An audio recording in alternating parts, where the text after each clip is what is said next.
Good morning everyone, কেমন আছো তোমরা সবাই? আশা করি ভালো আছো আর আমিও ভালো আছি।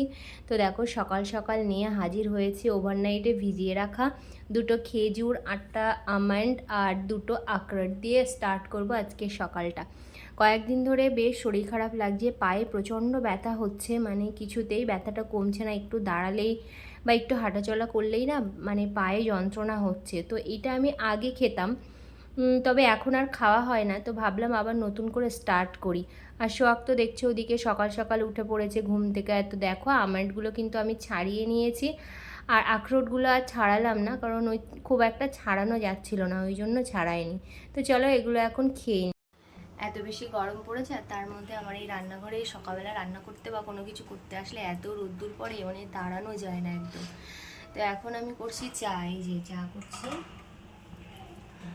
উঠেছি অনেকক্ষণ আগেই, এটা সেটা করতে গিয়ে এখন মানে অনেকটা বেলা হয়ে গেল, 8:30 9:45 বাজে।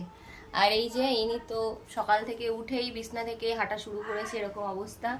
ভাবলাম বাজার যাব, কিন্তু বাজার আর যাওয়া হয়নি। গেছিলাম নিচে মাছ নিয়ে আসতে, এই গরমে আমার কিচ্ছু ভালো লাগছে না বাজার যেতে। তো এই যে মাছ এনে রেখেছি এখানে, এখনও মানে পরিষ্কার করিনি, ভাব চা খেয়ে তারপরে করবো। এখনই মাছে হাত দিতে ইচ্ছে করছে না সকাল সকাল। আর আমি এখানে কথা বলছি আর ও শুনছে, কিন্তু ওকে দুধ খেতে ডাকছে ওর দিদা। যা খেয়ে আয়। খাবি না? হ্যাঁ খাবি না? ও যাই হোক, চলো চাটা করি। দেখছো এত দুষ্টু, টান দিচ্ছে ধরে। তো চাটা খাই এখন, তারপরে দেখি কি করা যায়। 10টা বাজতে এখন 5 মিনিট বাকি, আর আমি এখন রান্না বসিয়ে দিয়েছি। তো তোমাদেরকে সকালে দেখালাম মাছ নিয়ে এসেছি, মানে নিচ থেকে নিয়েছি, বাজারে আর যাইনি। দাঁড়াও। তো এই যে মাছ অলরেডি ভাজতে শুরু করে দিয়েছি, মানে রান্না বসাবো আর কি। আর এই যে এদিকে আলু আর পটল দিয়ে হবে মাছের তরকারি, পাতলা করে গরমে। মাছগুলো ভীষণ ফাটছে, অল্প একটু ডিম হয়েছিল পেটে, সেই ডিমগুলো চটচট করে ফাটছে। আর করব উচ্ছে ভাজা, আর কিছু করব না। আর ভাত, কারণ এই গরমে রাত্রেবেলা ম্যাক্সিমাম দিনই জল ঢালা ভাত খাওয়া হচ্ছে। তো আজকেও রাত্রেবেলা জল ঢালা ভাতই খাবো, আর সাথে কিছু একটা ভেজে নেব। এত মাছ রান্না করব না, কয়েক পিস হয়তো রেখে দেবো। তো এই হচ্ছে ব্যাপার। গুগলের হচ্ছে অনলাইন ক্লাস স্টার্ট হয়ে গেছে, মঙ্গলবার থেকে হচ্ছে, কারণ এত বেশি গরম। আর ফার্স্টে ভেবেছিল যে স্কুলই হবে, মানে টাইমিংটা একটু এগিয়ে নিয়ে এসেছিল, কিন্তু সবাই প্যারেন্টসরা মানে বলাতে যে না এত গরমে ওর ছুটি হবে 2:30-এর সময়। এবার প্রচণ্ড গরম তখন, তো সবাই কমপ্লেন করাতে আবার অনলাইন ক্লাস হয়ে গেছে।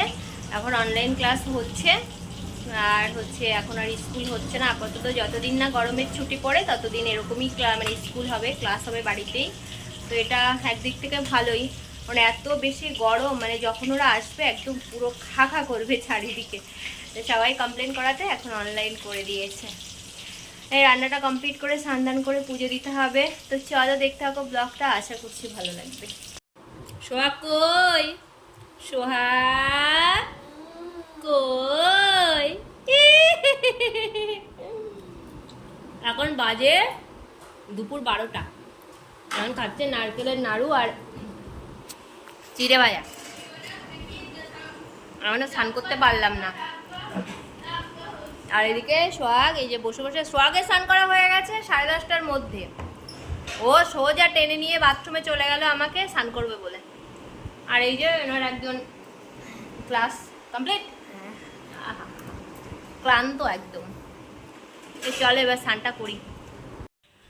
তো এই যে আমার এখন পুজো দেওয়া হয়ে গেছে, স্নান করে একদম পুজোটা দিয়ে নিলাম। এবার আমরা খাবো, তার আগে সোহাগের খাওয়া দাওয়া হয়ে গেছে। আমি এখন পুজো দিচ্ছিলাম, তখন মা সোহাগকে খাইয়ে দিয়েছে, নইলে সোহাগ খুব বিরক্ত করে, একদম পুজো দিতে দেয় না। তো মোটামুটি হয়ে গেল পুজো দেওয়া। আর যা গরম পড়েছে, কুলার চালিয়ে ঠাকুরগুলোকে আগে ঠান্ডা করে নিয়েছি, কুলার চালিয়েই পুজো দিচ্ছিলাম। রাস্তাটা দেখো কেউ নেই, একদম টানা রোদ্দুর, পুরো একদম খা খা করছে চারিদিকে, একদম পুরো টানা রোদ্দুর। এইখানে আমি দাঁড়াতে পারছি না, এতটাই গরম। হাওয়া দিচ্ছে, গাছের পাতা নড়ছে, কিন্তু সেই হাওয়াতে কোনো কাজ হচ্ছে না। এখন বাজে 1:15। রাস্তাটা তো দেখলে কেউ লোকজন নেই, এত গরম এত গরম। এই যে পর্দা ফর্দা দিয়ে রাখা হয়েছে, এই জানলাটা খুললে একদম পুরো লাইট, প্রচণ্ড গরম এই দিক থেকে আসে, ওই জন্য পর্দাটা এই সময় দেওয়া থাকে। আর পুজো টুজো তো দিয়ে দিলাম দেখলেই। এখন যাব খেতে, খিদে পেয়ে গেছে। এই গরমের মধ্যে যেন আমাদের একটা বিয়েবাড়ির নেমন্তন্ন এসেছে, তো ভাবছি এই গরমে বিয়েবাড়ি যাব কি করে। তাও এ বাড়িতে না, ওইখানে মানে আমার বাপের বাড়িতে এসেছে, বাপের বাড়ির দিক থেকে আর কি। তো এখন ভাবছি যাব কি যাব না। তো এই গরমের মধ্যে বেরোতেও ইচ্ছা করছে না, আবার মন চাইছে যে না যাই, একটু ঘুরে আসি, অনেক দিনই যাওয়া হয় না।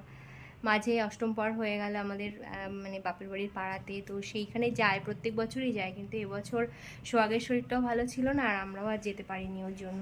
আর তার মধ্যে গরম ছিল প্রচণ্ড, ওই জন্য আর যাওয়া হয়নি। তো ভাবছি বিয়ে বাড়িতে সবাই আসবে, মানে পিসিদের, দিদির নেমন্তন্ন করেছে, সবাই যাবে। তো কি করি সেটাই দেখছি। আর গরমের জন্য দু পা এগোচ্ছি তো সাত পা পেছাচ্ছি, এরকম একটা অবস্থা। তো দেখি কি হয়। কি খাচ্ছ মা? কই দেখি, দেখাও কেমন চকলেট। মুখে, মুখের মধ্যে? আর হাতে দেখি, হাতে দাঁড়াও। ওনে বাবা রে, চকলেট খাচ্ছে। ভালো শোনা? কেমন খেতে? টেস্টি। লে বাবা রে, খাও। গোলকে টিউশন দিয়ে বাড়িতে এলাম, আমি পুরো আসতে পারছি না। এখন মোটামুটি ওই সন্ধ্যা 7টার মতো বাজতে গেছে, হয়তো 10 মিনিট বাকি আছে। বাইরে এতটাই গরম, মানে আমি হেঁটে যে আসবো দিনের বেলা, তো দিনের বেলায় ওই সন্ধ্যাবেলায় এত গরম রাস্তায় যে আমি আর হেঁটে আসতে পারছি না। আমার খুব কষ্ট হয়ে গেছে। আর এই জামা কাপড় পরা দেখলেই আমার খুব কষ্ট হচ্ছে। আমার আনতে যেতে হবে 9টার সময়, ওইটা ভাবলেই যেন আমার কেমন হচ্ছে। রাস্তা দিয়ে পুরো ভাব উঠছে একদম। আর কি বলবো, এবার এসে মা একটু চা করতে গেছে, একটু চা খাবো। আগে এসে আমার এত গরম লেগে গেছে, ঠান্ডা জল খেয়ে নিয়েছি, এত কষ্ট হচ্ছে।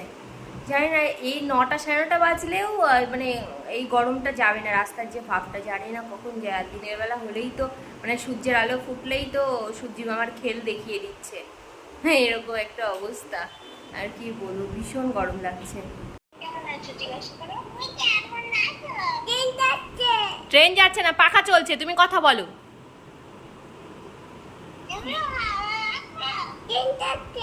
ট্রেন যাচ্ছে না, পাখা চলছে। চুটু দাদা কি বলছে আগে কথা বলে নাও তুমি। বলো হ্যাঁ ভালো আছি।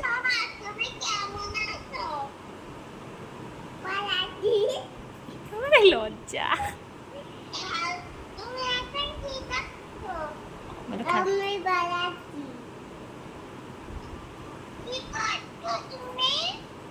বলো খেলা করছি। বলো আমি তোমাদের বাড়ি যাবো।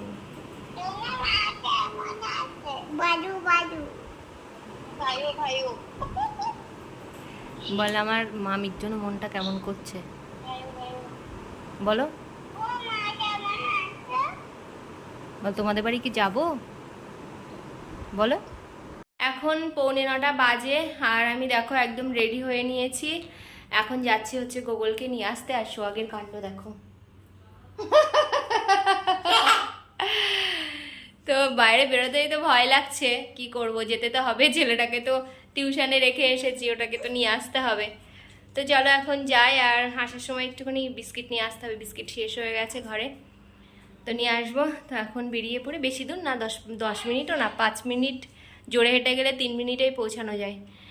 তো যাই, এখন নিয়ে আসি। আবার আসার সময় ও বলেছে আমি ফুচকা খাবো, তো হয়তো আবার ফুচকাও খেতে যেতে পারি।